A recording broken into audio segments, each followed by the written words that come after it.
Have you ever been daydreaming so hard that it felt more real than, actual reality? Well, we're about to dive into a story that takes that exact idea and just runs with it, all through the lens of one of the most classic storytelling frameworks ever, the hero's journey. I mean, we've all been there, right? Staring out a window in the middle of a class, completely lost in a world you've built inside your own head. But for our hero, that inner world is about to burst through in a way they could never, ever have expected. This isn't just an escape, it's an invitation. So, every great adventure has to start somewhere ordinary. For our hero, this is that place. The same old predictable world they know. But something is about to change. The call to adventure is literally just moments away. Okay, just look at this contrast. On one side, you've got the dull, gray, boring classroom, and on the other, this incredible, vibrant, sun-drenched field. But here's the kicker. That field, which was born from imagination, has just become real. Like you can smell the wildflowers, you can feel the fresh air, the daydream is now reality. And this is the call to adventure. It doesn't show up in a fancy envelope. Nope, it comes from a talking squirrel in a little velvet vest who's checking his pocket watch and telling our hero they're late.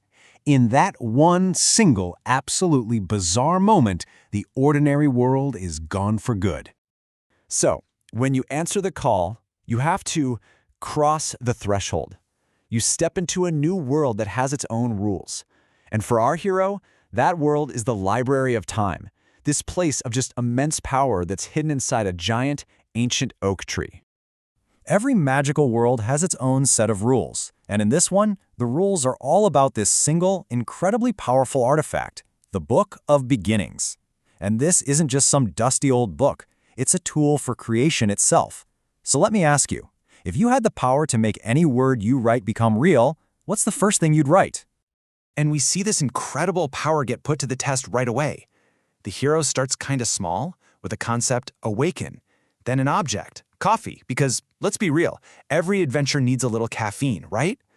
But then they write shepherd, and a person just appears, a wise ally who's going to be totally crucial for the rest of the journey. This power isn't just for making things, it's for creating connections. All right, so with this new power and a new ally, the hero is now diving headfirst into the heart of the adventure. This is the stage of tests and trials, where they're going to learn not just about this new world, but a lot about themselves, too. And of course, no hero can do this stuff alone. They're guided by this fascinating crew of archetypes. You've got the stuffy but punctual squirrel, the all-knowing owl Professor Kronos, the peaceful shepherd, and this super cryptic raven who only talks in riddles. Each one holds a different piece of the puzzle. And here comes the first really big test, delivered by that cryptic raven. But see, it's not a monster they have to fight, it's a riddle they have to solve. This is all about changing your perspective. It's meant to shatter old ways of thinking and force our hero to see everything in a completely new light.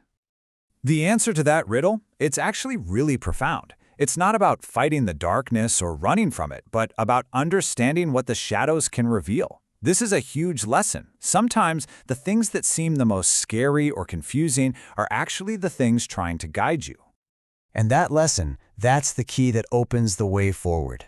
The hero now has to journey to what the legendary Joseph Campbell called the innermost cave, a descent right into the heart of the mystery, where the biggest danger and the ultimate truth are waiting. The path to get there is, well, basically impossible.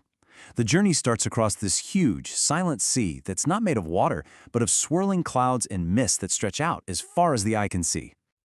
And just floating in this sea of clouds are these incredible islands of earth and light, just hanging in the air like gravity decided to take the day off. The only way to get from one to the other is by crossing bridges made of pure, shimmering rainbow. In this place, the basic laws of nature are just completely flipped upside down. Waterfalls don't fall, they cascade upwards, flowing into the sky. It's this amazing visual that reminds you that in this world, truly anything is possible. So their path forward is this whole sequence of magical trials. Each step is its own test, from actually crossing that rainbow bridge to meeting these wind spirits who, it turns out, are living fragments of time itself. This isn't just about covering distance. It's a journey through the very fabric of this world's reality, and it all leads to the stunning Crystal Palace. So, the protagonist has finally arrived. This is it, the final ordeal.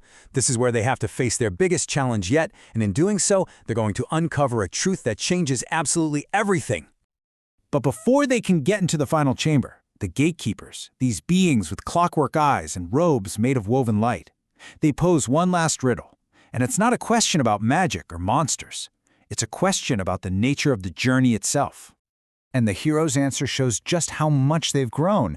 The thing that connects the past, present, and future, it isn't time itself, it's choice. This is that light bulb moment when they realize they're not just a passenger in this story anymore, they are the one behind the wheel. Once inside, the great reward isn't some treasure chest, it's the truth. The guardian of this place, Selene, reveals the deeply personal reason for this whole quest. She's been looking for her sister, who's been lost for centuries. All of a sudden, this epic journey becomes an incredibly intimate one. And then, you get the final twist. The nine-tailed fox, who has been one of the hero's most trusted allies this whole time, transforms. It's Selene's sister, the very person they were searching for. In the end, the guide was the goal all along. And just like that, the journey comes full circle. We see this complete transformation from a passive daydreamer stuck in a classroom to an active shaper of reality and destiny. It's a perfect map of the classic hero's journey. And all of this leaves us with one final thought to chew on. The story seems to be saying that true power isn't just in the choices we get to make, but in having the courage to own every single one of them, the triumphs, and especially the mistakes. Because that is what makes your journey and your life truly your own.